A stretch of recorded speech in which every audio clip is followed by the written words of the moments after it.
আজকে আমি জনগণনা form fill up করেছিলাম। তো স্বজনগণনা আমি দেখছিলাম যে আমাদের গ্রামে অনেক দারিদ্র মানুষ আছে, যেগুলো আমি ভাবতে পারি নাই।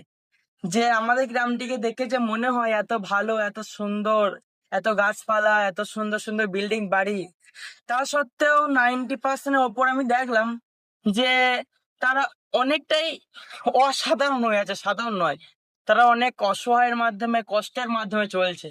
যেটা দেখলাম সেটা আপনাদের সামনে প্রকাশ করছি। তো আমি দেখছি যখন যেই ফর্ম ফিল আপ করতে আসছে আমার কাছে 90% ওপর লোক এরকম, যে তারা ভালো করে চুলোও জ্বলে না, খুব কষ্টের মধ্যে আছে, অসহায়ের মধ্যে আছে। তারা যখন তাদের প্রশ্নের উত্তরগুলো বলছে খুবই কষ্ট লাগছে শুনে। নিজেকেই কেমন লাগছে অন্তরের ভেতরে, যে এরকমও মানুষ আমাদের গ্রামে আছে। আমরা দেখে বুঝতে পারি না। তারা ওপরে খুবই হাসিতে খুশিতে থাকে, কিন্তু ভেতরে এত কষ্ট সেটাই গণনাতেই বুঝলাম।